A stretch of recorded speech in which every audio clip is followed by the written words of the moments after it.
바빌론에 포로된 데서 돌아온 후 좋은 땅에서의 생활의 핵심적인 방면들. 바빌론 안에서의 포로 상태에서부터 되돌아온 후에 그 좋은 땅에서 삶의 중대한 방면들. 하나님께서는 확실히 최고의 저자이십니다. 하나님께서는 성경의 전반부 39권을 기록하셨을 때 그림들을 사용하셨습니다. 그 그림들은 구약에 있는 예표들과 상징들과 그림자들입니다. 예를 들어 아담은 오실 분의 예표입니다. 로마서 5장 14절. 몇몇 예표들은 예언이기도 합니다. 구약에 있는 가장 큰 예표는 이스라엘 백성의 역사로서 이들은 오늘날 땅에 있는 하나님의 백성을 예표합니다. 따라서 구약에 있는 이스라엘의 역사는 다가올 일들을 상징하는 커다란 예표입니다. 고린도 전서 1장 9절에서 바울은 하나님은 신실하십니다. 여러분은 그분을 통하여 그분의 아들 우리 주 예수 그리스도의 교통 안으로 부름받았습니다. 라고 말합니다. 하나님께서는 이러한 문제에 있어서는 신실하시지만 우리에게 큰 집이나 보수가 좋은 직업을 제공하시는 데 있어서는 신실하지 않으실 수도 있습니다. 나는 하나님께서 우리의 복지를 돌보시는데 신실하시다는 사실을 부인하려는 것이 아닙니다. 내가 말하고자 하는 요점은 하나님의 신실하심이 우리의 천연적인 이해에 따른 것이 아니라는 것입니다. 하나님께서는 우리가 환난을 겪도록 허락하실 때 우리를 우상들에서 돌아서게 하여 그분 자신께로 되돌려 놓으려는 그분의 목적에 신실하십니다. 우리는 이 사실을 깨달아야 합니다. 우리의 평안과 안전과 건강과 소유가 우리에게 우상이 될 수 있으며 하나님께서는 이러한 것들을 가져가심으로써 우리가 생수의 원천이신 그분을 마실 수 있게 하시는데 신실하십니다. 우리의 집이나 소유가 우리에게 우상이 될 때 우리는 하나님이 아닌 그러한 것들을 마십니다. 하나님의 신실하심은 이러한 우상들을 처리하고 우리가 그분을 마시게 하는 것과 관련된 문제입니다. 하나님께서는 우리를 그분의 경륜 안으로 이끄시는데 신실하십니다. 하나님의 경륜은 우리가 그리스도를 마시고 먹고 누리고 흡수하며 동화하는 것입니다. 우리가 이렇게 할 때 하나님께서 우리에게 증가되셔서 그분의 경륜을 이루십니다. 하나님을 생수의 원천으로 마시는 대신 이스라엘은 그들의 우상들을 마셨습니다. 그러므로 하나님께서는 바빌론 사람들을 사용하셔서 이러한 우상들을 처리하셨고 예루살렘을 파괴하셨으며 심지어 그들에게 우상이 된 성전을 헐어버리기까지 하셨습니다. 우리는 자신이 이스라엘보다 낫지 않다는 것을 보아야 합니다. 무엇이든지 우리에게 우상이 될 수 있습니다. 그러나 하나님께서는 그분의 경륜을 이루시는데 신실하십니다. 하나님께서는 신실하게 우리의 우상들을 처리하셔서 우리가 그분을 마시게 하십니다. 우리 모두는 생수의 원천이신 하나님을 마셔서 우리 안으로 그리스도를 받아들이고 그리스도를 동화시켜야 합니다. 그럴 때 하나님께서 증가되셔서 그분의 배필을 통해 그분의 표현을 얻으심으로 그분의 경륜을 이루실 것입니다. 하나님께서는 신실하시지만 우리는 신실하지도 않고 순결하지도 않으며 많은 다른 남편에게 갑니다. 하나님을 저버린 후 우리는 약간의 긍휼과 은혜를 받고서 회개하며 눈물을 흘릴지도 모릅니다. 우리가 회개하고 눈물을 흘리는 동안 하나님께서 기뻐하고 계십니다. 그러나 우리가 지나치게 회개하고 온다면 우리의 회개조차도 우상이 될 수 있습니다. 그러므로 회개한 후 우리는 생수를 마시면서 하나님을 찬양하고 모든 일에 그분께 감사드리며 그분을 누리기 시작해야 합니다. 이것이 하나님께서 원하시는 것입니다. 하나님께서는 우리가 그리스도를 누리는 것 외에는 다른 어떤 것에도 관심이 없으십니다. 고린도전서 4장 2절에서 여기에서는 청지기 직분인 분배하는 사역에서를 의미합니다. 이 분배하는 사역에서 가장 중요한 것은 청지기들이 신실한 사람으로 발견되는 것입니다. 고린도전서 4장 2절에서 바울은 자기 자신에 대하여 말하고 있는 것 같습니다.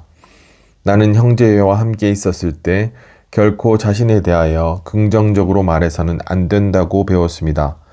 그러나 여기에서 바울은 자신이 청지기로서 신실했다고 언급하는 것 같습니다. 이스라엘 백성의 역사는 일종의 예표로서 신약에 믿는 이들을 예표하며 따라서 교회를 예표합니다. 유다는 신실하지 않았기 때문에 바빌론으로 사로잡혀 갔습니다. 따라서 포로된 데서 돌아온 이들은 하나님께 신실해야 했습니다. 하나님께서는 그분의 경륜을 이루시고 우리를 그분의 경륜 안으로 이끄시는 데 신실하십니다. 신실하신 하나님으로서 하나님께서는 자신을 부정하실 수 없으십니다. 하나님께서는 그분 자신의 존재를 부정하실 수 없고 거스르실 수도 없습니다.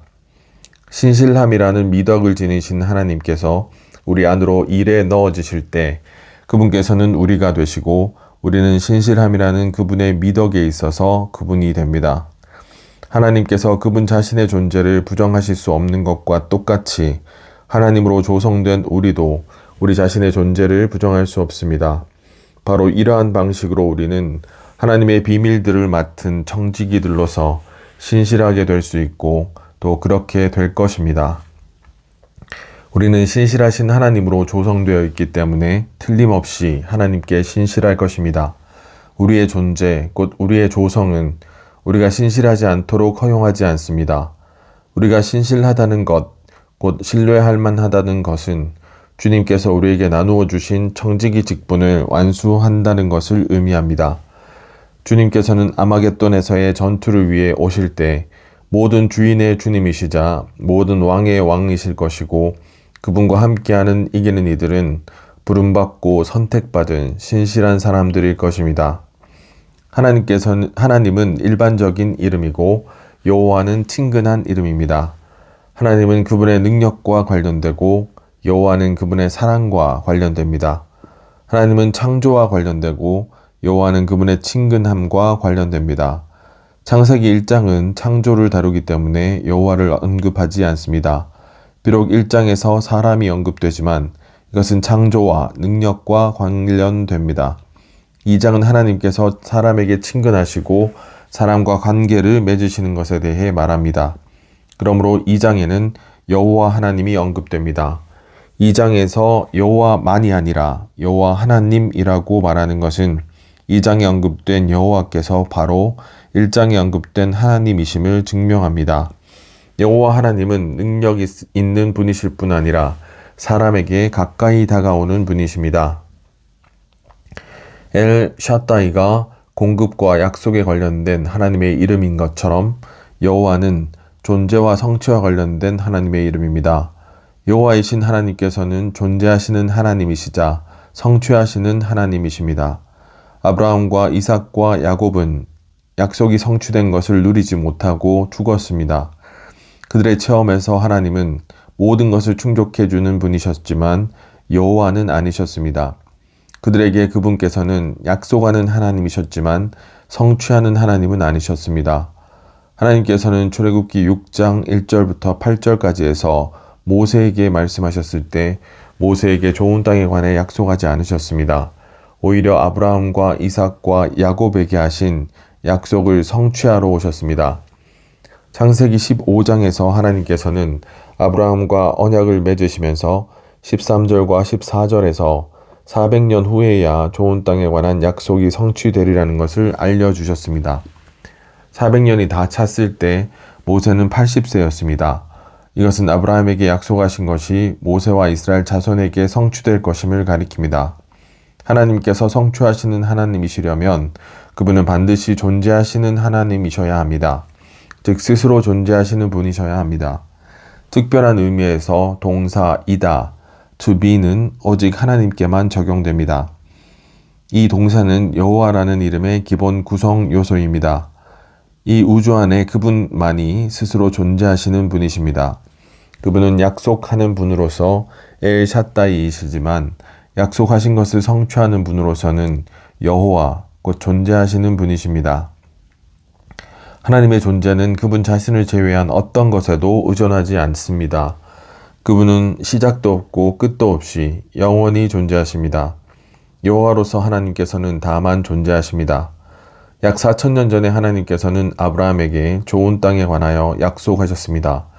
하나님의 약속은 아브라함 자신에게는 아직 성취되지 않았습니다. 왜냐하면 아브라함이 아직 부활하지 않았기 때문입니다.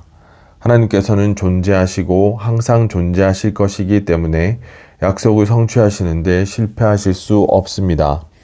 이 우주 안에 존재하시는 분이 계십니다. 이분께서 바로 성취하시는 하나님이십니다. 무엇이든지 그분께서 말씀하신 것은 이루어질 것입니다. 여호와께서는 그분의 말씀을 성취하실 것입니다. 오늘날 주님의 회복 안에서 우리는 성취의 단계에 있습니다. 성취의 단계는 구약에서뿐 아니라 신약에서 하신 약속의 성취를 모두 포함합니다. 신약의 약속 중 한 가지는 내가 내 교회를 건축할 것이니 마태복음 16장 18절이라는 주님의 말씀입니다. 이 말씀은 오늘날 우리 가운데서 성취되고 있습니다. 젊은이들이여, 이 메시지에서의 나의 부담은 특별히 여러분과 관련된 것입니다. 나는 여러분이 주님의 회복에 신실한 것으로 인해 주님께 감사드립니다. 그러나 나는 여러분 앞에 기나긴 노정이 있다는 것과 많은 시험과 시련이 여러분을 기다리고 있다는 것을 압니다. 나는 여러분이 섬기고 있는 바로 그 하나님께서 엘샤다이이실 뿐 아니라 여호와이심을 간증하고 싶습니다. 나는 나의 말을 지킬 수 없을지도 모릅니다. 왜냐하면 나는 끝날 수 있기 때문입니다. 그러나 여호와께서는 영원히 존재하시고 동사 이다의 실제이시기 때문에 자신이 말씀하신 것은 무엇이든 다 이루실 것입니다. 시험과 시련과 어려움에 직면할 때 우리는 이렇게 말해야 합니다. 주님, 당신은 존재하십니다. 저의 문제들은 끝날 것입니다. 그러나 주님, 당신께서는 영원히 존재하실 것입니다. 바빌론에 포로된 데서 좋은 땅으로 돌아온 모든 사람들은 여호와를 알고 여호와께 순종하며 여호와께 경배하라는 명령을 받았습니다. 하나님께서는 하나님의 능력과 그분의 피조물과의 관계를 함축하시며 여호와 하나님께서는 사람과 관계를 맺으시는 하나님을 의미합니다. 여호와 하나님께서는 능력 있는 분이실 뿐 아니라 사람에게 가까이 다가오는 분이십니다. 여호와의 의미는 나는 이다입니다. 이것은 여호와께서 스스로 존재하시고 영원히 존재하시는 영원한 분, 곧 과거에도 계셨고 현재에도 계시며 미래에도 영원히 계실 분이시라는 것을 가리킵니다. 여호와만이 이다이신 분이십니다. 유일하게 존재하시는 이분께서 위대한 이다이십니다. 동사 이다, to be는 오직 하나님께만 적용될 수 있고 우리에게는 적용될 수 없습니다. 하나님께서는 우주적인 이다이십니다. 곧 참으로 존재하는 분이십니다. 오직 하나님만이 나는 이다이십니다. 오직 그분만이 존재하십니다. 여호와는 존재와 성취와 관련된 하나님의 이름입니다. 여호와는 영원히 존재하시고 동사 이다의 실제이시기 때문에 자신이 말씀하신 것은 무엇이든 다 이루실 것입니다. 오늘날 주님의 회복 안에서 우리는 성취의 단계에 있습니다. 우리는 여호와, 곧 위대한 나는 이다이신 하나님을 체험하고 있습니다. 교회의 지방적인 터는 기본적으로 각 지방에 있는 교회들 안에서 실행되는 그리스도의 몸의 유일한 하나입니다. 온 우주에는 그리스도의 유일한 한 몸이 있고 각 지방에는 오직 하나의 교회가 있습니다. 이러한 유일한 하나가 교회 생활의 기본 요소입니다. 그리스도의 몸의 하나는 그 영의 하나이므로 한 지방에 있는 교회에서 실행하는 하나는 반드시 그 영의 움직임 안에 있어야 하며 그 영의 통치 아래에 있어야 합니다. 따라서 이 영 또한 교회의 터의 기본 요소이십니다. 이뿐만 아니라 한 지방에 있는 교회는 그 지방과 많은 관계를 가지고 있으므로 각지 교회가 속한 지방 또한 교회의 터의 필수 요소입니다. 그러므로 한 지방에서 교회가 세워지는 교회의 터는 반드시 그 영에 의해 집행되는 하나와 그 지방에 의해 보호되는 하나로 구성되어야 하며 그러한 하나 안에서 유지되어야 합니다. 신약의 신성한 계시에 따르면 교회의 터는 세 가지 핵심 요소로 구성됩니다. 교회의 터를 구성하는 첫째 요소는 그리스도의 우주적인 몸의 유일한 하나입니다. 이것은 그 영의 하나라고 불립니다. 에베소서 4장 3절. 주님은 요한복음 17장에서 이 하나를 위해 기도하셨습니다. 이것은 과정을 거치신 삼일 하나님과 그리스도 안에 모든 믿는 이들의 연합의 하나입니다. 섞임의 하나입니다. 이 하나는 아버지의 인격을 지칭하는 아버지의 이름 안에 있는데 아버지의 이름 안에는 아버지의 생명이 있습니다. 심지어 이 하나는 진리인 그분의 거룩한 말씀으로 말미암아 거룩하게 됨을 통해 삼일 하나님 안에 있습니다. 이 하나는 최종적으로 삼일 하나님의 표현을 위한 신성한 영광 안에 있습니다. 이러한 하나는 그리스도 안에 모든 믿는 이들이 신성한 생명이신 그리스도로 생명의 영에 의해 거듭났을 때 그들의 영 안으로 분배되었습니다. 교회의 터의 둘째 요소는 지방이라는 유일한 터인데 각 지방에 있는 교회는 이 유일한 터 안에 세워지고 존재합니다. 신약은 각 지방에 있는 모든 교회들이 그리스도의 우주적인 몸인 우주적인 교회의 표현으로서 각 도시에 있음을 우리에게 분명하게 보여줍니다. 그러므로 우리는 예루살렘에 있는 교회, 안디옥에 있는 교회, 겐그리아에 있는 교회, 고린도에 있는 교회, 아시아의 7 도시들에 있는 7 교회들을 봅니다. 각 도시는 한 교회가 존재하는 경계로서 그 교회의 지방적인 터입니다. 이처럼 지방이라는 유일한 터는 침례교나 장로교나 루터교나 감리교나 성공회 같은 여러 교파들이 서로 분열된 것처럼 교회가 서로 다른 터가 되는 여러 가지 서로 다른 항목에 의해 분열되지 않도록 지켜줍니다. 교회의 터의 셋째 요소는 하나임, 원리스의 영의 실제입니다. 하나임의 영의 실제는 각 지방에 있는 교회의 유일한 터인 지방이라는 터 위에서 그리스도의 우주적인 몸의 유일한 하나를 표현합니다. 간단히 말해서 교회의 터의 셋째 요소는 신성한 삼일의 살아있는 실제이신 그 영의 실제입니다. 바로 이 영에 의해 그리스도의 몸의 하나가 실제가 되고 살아있게 됩니다. 또한 이 영을 통해 지방이라는 터가 율법적으로가 아니라 생명 안에서 적용됩니다. 또한 교회의 참된 터가 삼일 하나님과 연결되는 것도 이 영에 의해서입니다. 이스라엘 자손이 좋은 땅으로 돌아오는 것은 그리스도인들이 분열해서 교회의 터, 곧 하나라는 터로 돌아오는 것을 상징합니다. 교회의 지방적인 터는 기본적으로 각 지방에 있는 교회들 안에서 실행되는 그리스도의 몸의 유일한 하나입니다. 신약의 신성한 계시에 따르면 교회의 터는 3가지 핵심 요소로 구성됩니다. 교회의 터를 구성하는 첫째 요소는 그리스도의 우주적인 몸의 유일한 하나입니다. 이것은 그 영의 하나라고 불리며 주님께서는 요한복음 17장에서 이 하나를 위해 기도하셨습니다. 교회의 터의 둘째 요소는 지방이라는 유일한 터인데 각 지방에 있는 교회는 이 유일한 터 안에 세워지고 존재합니다. 교회의 터의 셋째 요소는 하나임의 영의 실제, 곧 신성한 삼일의 살아있는 실제이신 그 영의 실제입니다. 교회의 터는 내재적으로 생명과 연관되어 있습니다.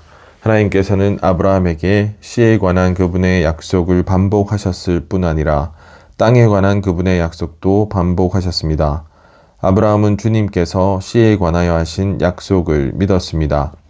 창세기 15장 7절에서 하나님께서는 확실하게 땅에 관한 약속을 아브라함에게 하셨지만 아브라함은 하나님께서 땅에 관하여 하신 약속을 믿는 데에는 믿음이 부족했습니다. 아브라함이 하나님께서 땅에 관하여 하신 약속을 믿기 어려워했기 때문에 하나님께서는 그와 언약을 맺으셔야만 했습니다.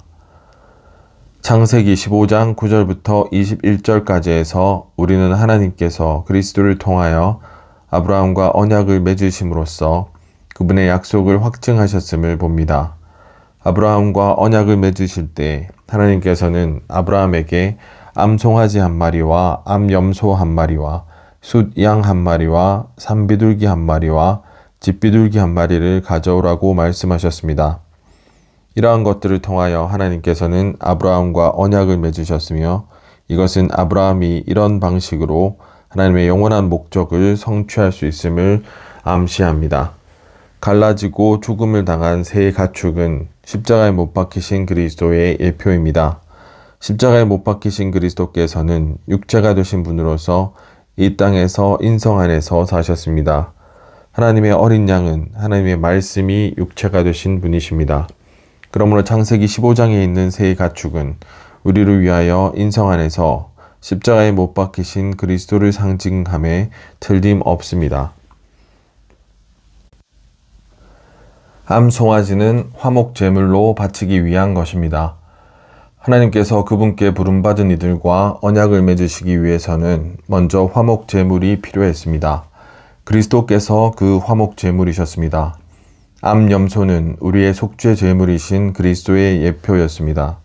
하나님께 부름받은 이들인 우리는 얼마나 선한지와 상관없이 여전히 죄가 있습니다. 그러므로 우리에게는 화목 제물에 이어서 속죄 제물이 필요합니다. 할렐루야! 우리의 죄 문제가 해결되었습니다. 우리의 암 염소, 곧 속죄 제물이신 그리스도께서 죄를 없애셨습니다. 그 다음으로 번제물이 필요했는데 번제물은 모든 것이 하나님을 위해함을 상징합니다. 그리스도께서는 하나님께서 그분께 부름받은 이와 언약을 맺으실 때 통과해 가신 모든 제물이셨습니다. 죽이지 않은 새 2마리는 부활하시고 살아계신 그리스도를 상징합니다. 부활하신 이 그리스도께서는 주로 신성 안에 계십니다. 왜냐하면 성경의 예표에 따르면 비둘기는 성령을 상징하기 때문입니다. 그러므로 가축은 인성 안에 계신 그리스도를 예표하고 새들은 신성 안에 계신 그리스도를 예표합니다. 그러므로 창세기 15장의 새들은 하늘에 속한 그리스도를 상징하고 하늘에 속한 그리스도께서는 하늘에서 내려오셨고 여전히 하늘에 계신 분이시며 또한 전에도 살아계셨고 지금도 살아계신 분이십니다. 그분께서는 이 땅을 걸어가신 사람으로서 죽음을 당하셨지만 지금은 하늘들에 오르셔서 하늘에 속한 분으로서 살아계십니다. 그분께서는 인성 안에서 우리를 위한 희생 제물로 바쳐지셨고 또한 신성 안에서 우리를 위해 살아계십니다. 성경의 예표에서 산 비둘기는 고난당하는 삶을 상징하고 어린 집 비둘기는 믿는 삶, 곧 믿음의 삶을 상징합니다. 땅에 사시는 동안 주 예수님께서는 항상 고난당하셨고 또한 믿으셨습니다. 그분께서는 고난당하는 삶의 방면에서는 산 비둘기이셨고 믿는 삶의 방면에서는 집 비둘기이셨습니다. 새는 2마리였는데 숫자 2는 증거를 의미하고 또한 증거를 나타내는 것을 의미합니다. 살아있는 새 2마리는 부활하신 분으로서 우리를 위하여 우리 안에 살고 계시는 그리스도에 대한 증거를 나타냅니다. 요한계시록 1장에서 주 예수님께서는 나는 살아있는 이이다. 내가 죽은 적이 있다. 그런데 보아라. 영원토록 살아있으며 라고 말씀하셨습니다. 그분께서 영원토록 살아계신 것이 그분의 증거입니다. 왜냐하면 예수님의 증거는 항상 살아있는 문제와 관계가 있기 때문입니다. 만일 어떤 지방에 있는 교회가 살아있지 않다면 예수님의 증거도 없는 것입니다. 살아있을수록 우리는 더욱더 살아계신 예수님의 증거가 됩니다. 좋은 땅으로 돌아온 이스라엘 자손은 하나님께서 아브라함과 맺으신 언약을 기억하라는 말씀을 들었습니다. 아브라함은 하나님께서 씨에 관하여 하신 약속은 믿었지만 좋은 땅에 관하여 하신 약속을 믿는 데에는 믿음이 부족했습니다. 하나님께서는 아브라함의 믿음을 강화하여 주시기 위해서 그와 언약을 맺으심으로써 그분 자신의 약속을 확증하셔야만 했습니다. 하나님께서 아브라함과 맺으신 언약은 약속의 언약이었는데 이것은 하나님의 은혜의 능력을 통하여 이루어지는 것입니다. 신약은 이 언약의 연속입니다. 하나님께서는 십자가에 못 박히셨고 부활하신 그리스도를 통하여 아브라함과 언약을 맺으셨습니다. 죽음을 당한 세 종류의 가축은 우리를 위하여 인성 안에서 십자가에 못 박히신 그리스도를 상징하고 살아있는 새 2마리는 신성 안에서 살아계시고 부활하신 그리스도를 상징합니다. 암송아지는 화목제물로 바쳐주기 위한 것이고 암염소는 속죄제물로 바쳐지기 위한 것이며 수량은 번제물로 바쳐지기 위한 것입니다. 성경의 예표에서 산 비둘기는 고난당하는 삶을 상징하고 어린 집 비둘기는 믿는 삶, 곧 믿음의 삶을 상징합니다. 이 두 가지는 주님께서 이 땅에 사실 때 지니신 두 가지 특징입니다. 숫자 2는 증거를 나타내므로 살아있는 새 두 마리는 우리를 위해 우리 안에 살고 계시는 그리스도의 증거를 나타냅니다. 역대기상 4장 10절에서 우리는 한 유다 자손이 드린 특별한 기도를 봅니다. 야베스는 이스라엘의 하나님을 부르며 이렇게 말하였습니다. 주님께서 저에게 복을 넘치게 주시고 저의 지경을 넓혀 주시며 주님의 손이 저와 함께 하시고 주님께서 저를 악에서 지키셔서 제가 괴롭힘을 당하지 않게 해 주십시오. 하나님께서는 야베스의 간구를 이루어 주셨습니다.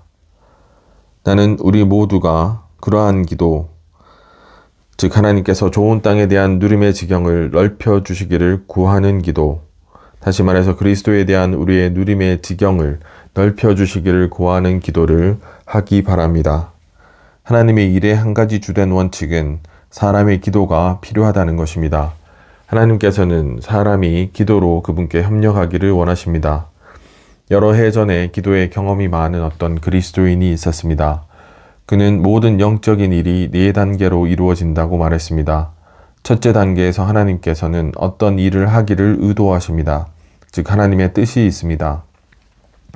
둘째 단계에서 하나님께서는 그 영을 통해 그분의 자녀들에게 그분의 뜻을 계시하셔서 그분의 뜻과 계획과 갈망과 열망을 알게 하십니다. 셋째 단계에서 하나님의 자녀들은 기도를 통해 그분의 뜻을 그분께 다시 돌려드립니다. 기도는 바로 하나님의 뜻에 반향하는 것입니다. 우리의 마음이 하나님의 마음과 조화를 이룬다면 자연스럽게 우리는 하나님의 뜻을 말해낼 것입니다. 그 결과 넷째 단계에서 하나님께서는 그분의 일을 성취하실 것입니다. 우리는 셋째 단계, 즉 우리가 하나님의 뜻을 하나님께 다시 들려드리는 것에 주의를 기울여야 합니다. 가치 있는 기도는 모두 다시 돌려드리는 기도입니다. 우리의 기도가 단지 우리의 계획과 소망을 이루는 것만 위한다면 영적인 영역에서 아무런 가치가 없습니다. 오직 하나님에 의해 시작되고 하나님께서 시작하신 것에 반향하는 기도만이 어떤 가치를 지닙니다. 하나님의 일은 기도에 의해 통제받습니다. 하나님께서는 기꺼이 많은 일을 하고자 하시지만 그분의 백성이 기도하지 않을 때 그분께서는 그 일들을 하지 않으실 것입니다. 하나님께서는 어떤 일을 하시기 전에 반드시 사람이 그분께 동의할 때까지 기다리셔야 합니다. 이것이 하나님의 일의 큰 원칙이고 성경에 나타난 가장 중요한 원칙들 중 하나입니다. 하나님께서는 사람을 창조하실 때 사람에게 자유의지를 주셨습니다. 그러므로 지금 우주에는 3가지 의지가 있습니다. 첫 번째는 하나님의 의지이고 두 번째는 사탄의 의지이며 세 번째는 사람의 의지입니다. 사람들은 하나님은 왜 사탄을 속히 멸망시키지 않으실까라고 말하며 궁금해합니다. 그러나 하나님께서는 그렇게 하지 않으십니다. 그분께서는 사람이 그분과 합하여 사탄을 처리하기 원하십니다. 하나님께는 하나님의 의지가 있고 사탄에게는 사탄의 의지가 있으며 사람에게는 사람의 의지가 있습니다. 하나님께서는 사람의 의지가 그분과 합하기를 원하십니다. 하나님께서는 홀로 행하지 않으십니다. 하나님께서는 사람이 그분께 협력하기를 원하십니다. 이것이 이 땅에 있는 교회의 책임입니다. 하나님께서는 무언가를 하려고 하실 때 첫째로 그분의 뜻을 성령을 통해 우리 안에 넣어주십니다. 그분께서는 우리가 그분의 뜻에 기도로 반향한 후에야 무언가를 성취하십니다. 하나님께서는 이러한 절차를 통해 일하십니다. 하나님께서는 그분과 하나 되고 그분께 반향하는 의지를 원하십니다. 만일 하나님께서 모든 일을 우리 없이 하신다면 우리는 여기에 있을 필요가 없으며 하나님의 뜻을 알 필요도 없습니다. 그러나 하나님의 뜻의 각 부분이 이루어지려면 그것을 수행할 누군가가 필요합니다. 그리고 하나님께서는 우리의 뜻이 그분의 뜻과 하나가 되기를 원하십니다. 하나님의 뜻을 수행하는 첫 번째 단계는 우리가 하나님의 뜻을 구하고 기도를 통해 하나님의 뜻을 말해내는 것입니다. 여기에서 우리는 기도가 하나의 일임을 봅니다. 이 일보다 더 중요한 일은 없습니다. 왜냐하면 기도가 하나님의 뜻을 말해내는 것이고 하나님의 뜻을 성취하는 것이기 때문입니다. 형제 자매들이여, 우리는 하나님의 뜻을 우리의 기도를 통하여 말해내야 함을 알아야 합니다. 그러므로 자신의 뜻에서 나온 기도는 모두 쓸모없는 기도입니다. 하나님의 뜻에 따른 기도는 하나님에게서 시작됩니다. 하나님께서는 성령을 통해 그분의 뜻을 우리에게 알려주시고 그런 다음 우리는 기도를 통해 그분의 뜻을 다시 들려드립니다. 하나님의 마음에 따른 기도는 다 하나님의 뜻을 출발점으로 하며 사람은 단지 전달하고 반영하는 기관일 뿐입니다. 우리에게서 시작된 기도는 영적인 가치가 없습니다. 그리스도 안에 믿는 이들로서 우리는 하나님의 뜻을 표현하는 기도를 해야 하고 또한 우리 개인의 영적인 지경이 넓어지기를 바라는 우리의 갈망을 표현하는 기도를 해야 합니다. 우주 안에는 세 가지 뜻, 곧 신성한 뜻과 사탄의 뜻과 사람의 뜻이 있습니다. 하나님께서는 사람의 뜻이 그분께 연결되기를 원하시며 또한 사람이 그분과 하나됨으로써 하나님의 선한 기쁨을 위해 기도로 그분의 뜻을 표현하고 그분께 다시 반향하기를 원하십니다. 기도의 참된 의미는 다음 네 단계로 이루어집니다. 하나님께서는 그분의 뜻에 따라 어떤 일을 하기를 의도하십니다. 하나님께서는 그 영을 통해 우리에게 그분의 뜻을 계시하셔서 그분의 뜻을 알게 하십니다. 우리는 기도를 통해 그분의 뜻을 그분께 다시 들려드려 반향합니다. 하나님께서는 그분의 뜻에 따라 그분의 일을 성취하십니다. 오직 하나님에 의해 시작되고 하나님께서 시작하신 것에 반향하는 기도만이 어떤 영적인 가치를 지닙니다. 우리는 이러한 종류의 기도를 하기를 배워야 합니다. 야베스는 하나님을 부르며 그의 지경을 넓혀주시기를 구했습니다. 야베스의 기도에서 좋은 땅의 지경이 넓어지는 것은 좋은 땅의 실제이신 그리스도를 얻고 누리는 것이 확대되는 것을 상징합니다. 찬양은 하나님의 자녀들이 수행하는 가장 높은 일입니다. 성도의 영적 생활의 가장 높은 표현은 하나님께 드리는 찬양이라고 말할 수 있습니다. 하나님의 왕자는 우주 가운데서 가장 높은 곳이지만 하나님께서는 이스라엘의 찬양 위에 좌정하십니다. 시편 22편 3절. 하나님의 이름과 심지어 그분 자신도 찬양을 통해 높아지십니다. 그리스도인의 생활은 찬양을 통해 솟아오릅니다. 찬양하는 것은 모든 것을 초월하여 주님을 접촉하는 것입니다. 찬양할 때 우리는 시련 위에 있게 됩니다. 다른 이들이 우리를 억누르려고 할수록 주님 앞에서 우리는 더욱 일어나서 주님, 당신께 감사드립니다. 당신을 찬양합니다. 라고 말해야 합니다. 찬양의 희생 제물보다 더 사람을 무르익고 성숙하게 하는 것은 없습니다. 우리는 성령의 징계를 받아들이는 것을 배워야 할 뿐 아니라 성령의 징계를 찬양하는 것도 배워야 합니다. 우리가 이렇게 할 때 우리에게 분명하고 영광스러운 문이 열릴 것입니다. 유다 왕국은 여호사밧이 통치하던 시기에 쇠망하고 있었습니다. 매우 약했고 모든 것이 휘청거리는 상태였습니다. 유다 사람들은 완전히 절망하고 있었습니다. 그들은 패배가 확실하다고 느꼈습니다. 여호사밧은 부흥된 왕이자 하나님을 경외하는 사람이었습니다. 여호사밧은 하나님을 추구하는 사람이었습니다. 그는 유다 사람들에게 하나님을 믿으라고 말했습니다. 그는 노래하는 이들을 세워 여호와께 노래하며 찬양하게 했습니다. 그는 또한 노래하는 이들이 거룩한 의복을 입고 군대 앞에서 나아가면서 여호와께 찬양하게 하였습니다. 사람들이 큰 소리로 노래하며 찬양하기 시작하자 여호와께서 복병을 두시어 암몬 자손과 모압 자손과 세일산 주민을 치게 하시니 22절. 사람들이 큰 소리로 노래하며 찬양하기 시작하자라는 말은 사람들이 큰 소리로 노래하며 찬양하는 바로 그 순간에 라는 뜻입니다. 찬양만큼 주님의 손을 속히 움직이게 하는 것이 없습니다. 우리는 기도해야 하고 매일 기도해야 합니다. 그러나 우리는 찬양하기만 해도 많은 일에서 이길 수 있습니다. 여기서 우리는 영적인 승리가 전쟁에 달려있지 않고 찬양에 달려있음을 볼 수 있습니다. 우리는 기도뿐 아니라 찬양으로도 사탄을 이깁니다. 역대기하 20장에 의하면 저쪽에는 군대가 있고 이쪽에는 찬송을 부르는 이들이 있습니다. 이쪽에 있는 이들은 하나님에 대한 큰 믿음을 가진 이들이거나 제정신이 아닌 이들이었을 것입니다. 하나님께 감사드립니다. 우리는 제정신이 아닌 사람들이 아닙니다. 우리는 하나님을 믿는 사람들입니다. 하나님의 자녀들 중 많은 사람들이 혹독한 시련을 겪고 있습니다. 그들은 자주 시험을 받습니다. 여호사밧처럼 그들은 어려움에 갇혀 있습니다. 저쪽은 너무나 강하지만 이쪽은 너무나 약합니다. 그들의 문제는 너무나 엄청나서 그들의 역량으로는 극복할 수 없습니다. 이럴 때 그들은 자신의 문제만을 주목하기가 쉽습니다. 사람은 시험받을수록 더 쉽게 자신이 처해 있는 어려움에 얽매입니다. 이때가 가장 큰 시험의 때입니다.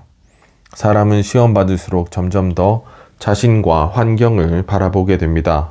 그러나 하나님을 아는 사람은 시험을 받을수록 더욱 주님을 신뢰합니다. 그들은 시험을 받을수록 더욱 주님을 찬양하기를 배웁니다. 그러므로 우리는 자신을 보지 않고 주님만 보기를 배워야 합니다. 고개를 들고 주님께, 주님, 당신께서는 모든 것을 초월하신 분이십니다. 당신을 찬양합니다. 라고 말씀드리십시오. 큰 소리로 하는 찬양, 마음에서 우러나오는 찬양, 상한 마음에서 흘러나오는 찬양이 바로 하나님을 기쁘시게 하고 하나님께 기쁘게 받아들여지는 찬양의 희생 제물입니다. 찬양의 희생 제물이 하나님께 올라갈 때 원수 사탄은 그 찬양에 의해 패배당합니다. 하나님 앞에서 찬양의 희생 제물은 매우 효능이 있습니다. 여러분의 지극히 높은 찬양이 하나님을 향하여 솟구쳐 나오게 하십시오. 그러면 여러분은 분명 견뎌내고 이기게 될 것입니다. 찬양할 때 여러분은 승리의 길이 여러분의 눈앞에 활짝 열리는 것을 발견하게 될 것입니다. 역대기하 20장 15절부터 22절까지에서 우리는 주님을 찬양함으로 영적 전쟁에 참여하는 것을 배울 수 있습니다. 역대기하 20장 15절에서 여호와께서는 여호사밧 왕에게 이 큰 무리 때문에 두려워하지 말고 겁내지도 마라. 싸움은 너희에게 달린 것이 아니라 하나님에게 달린 것이다. 라고 말씀하셨으며 17절 상반절에서는 너희는 이 전투에서 싸울 것이 없다. 라고 말씀하셨습니다. 섬기는 많은 사람들이 아주 큰 소리로 여호와 이스라엘의 하나님을 찬양하였습니다. 그들이 큰 소리로 노래하며 찬양하기 시작하자 여호와께서 복병을 두셔서 원수들을 치게 하시니 원수들이 패배하였습니다. 찬양은 하나님의 자녀들이 수행하는 가장 높은 일입니다. 성도의 영적 생활의 가장 높은 표현은 하나님께 드리는 찬양입니다. 그리스도인의 생활은 찬양을 통해 솟아오릅니다. 찬양하는 것은 모든 것을 초월하여 주님을 접촉하는 것입니다. 영적인 승리는 전쟁에 달려있지 않고 찬양에 달려 있습니다. 교회 생활과 우리의 개인 생활에서 우리는 하나님께 완결된 찬양을 드려야 합니다. 우리는 우리가 체험하고 누린 그리스도를 통하여 계속 하나님께 찬양의 희생 제물을 드려야 합니다. 오 주 저의 하나님, 저는 온 마음으로 주님을 찬양하며 영원히 주님의 이름을 영광스럽게 하렵니다. 시편 86편 12절.